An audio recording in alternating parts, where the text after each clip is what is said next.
प्रणाम। मैं जदुवंशी। बच्चों के जी का जंजाल बनती पेपर लीक परीक्षाएं। भारत में हर साल 37 लाख से ज़्यादा नौजवान जेई और नीट की परीक्षाएं देते हैं। 11वीं और 12वीं कक्षा में गणित और जीव विज्ञान पढ़ने वाले बच्चों के लिए ये परीक्षाएं अब योग्यता की कसौटी नहीं, जी का जंजाल बन गई है। सबसे खतरनाक बात यह है कि बच्चों पर अब सिर्फ पढ़ाई का दबाव नहीं होता, बल्कि सामाजिक और प्रशासनिक दबाव भी उन्हें परेशान करता है। परीक्षा हाल में घुसने से पहले ही बच्चे टूट रहे हैं। यहाँ कदाचार रोकने या सख्ती के नाम पर जो कुछ हो रहा है और बच्चों के लिए गंभीर मानसिक उत्पीड़न है। लंबी आस्तीन बना, जूते बना, घड़ी मना, रबड़ बैंड मना, लड़कियों के झुमके, बाली की क्लिप, नाक की लौंग, तो और कई बार उनके अंतः वस्त्र तक चेक किए जा रहे हैं। 3 घंटे के पेपर से पहले 2 घंटे गेट पर बच्चों को अपराधियों की तरह लाइन में खड़ा करके जांचा जा रहा है। एनटीए कहता है कि कदाचार रोकने के लिए यह सब किया जा रहा है, किंतु सोचिए कि 17 साल के बच्चे या बच्ची के अंतर्वस्त्र उतरवाना चीटिंग को रोकना है या उसकी गरिमा की हत्या। साल 2024 में नीट का पेपर लीक बिहार गुजरात से हुआ। बड़े माफिया पकड़े गए, पर सजा किसे मिली? किसी को भी नहीं मिली। गेट पर खड़ी उस बच्ची को जिसके अंतर्वस्त्र में हुक था या उसे जिसकी पैंट में मेटल बटन था, उसे सजा मिल रही है।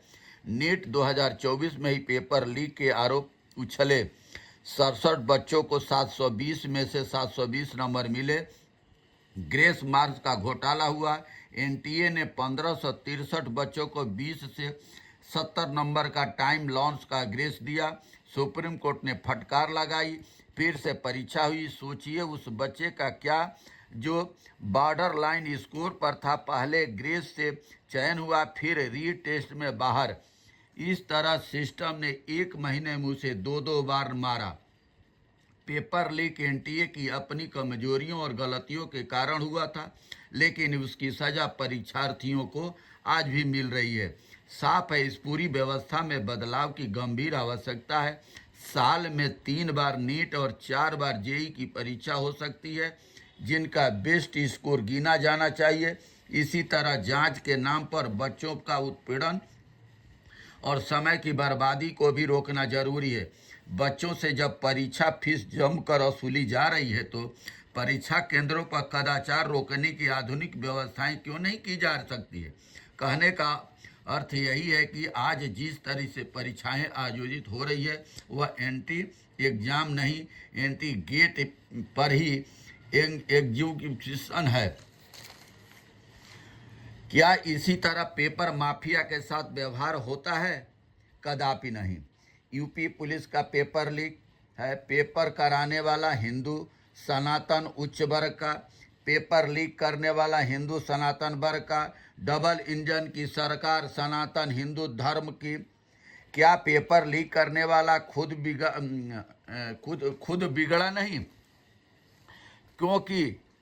क्योंकि सब हिंदू सनातन धर्म से आते हैं, इसीलिए आज तक उनके घरों पर बुलडोजर नहीं चला।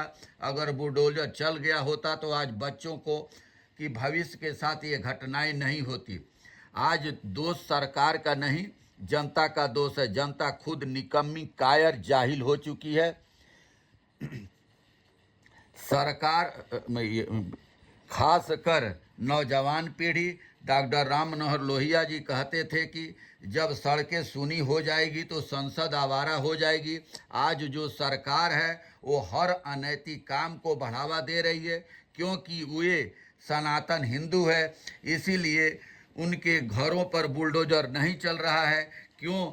कि वो सनातन हिंदू जितने भी हैं, आज डबल इंजन की सरकार है, चाहे पेपर लीक माफिया हो या चाहे कोई भी हो, सब हिंदू हैं।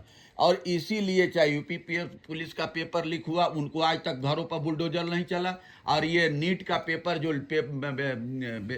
डॉक्टरी के लिए जो पेपर हुआ है, अब बच्चों के भविष्य के साथ इतना खिलवाड़ हो रहा है कि आज बच्चे ना इधर के हैं ना उधर के, और परीक्षा कराने वालों का ही सबसे बड़ा दोष है। सरकार अपनी जिम्मेवारियों से भाग नहीं सकती। बहुत बहुत धन्यवाद, नमस्कार, प्रणाम।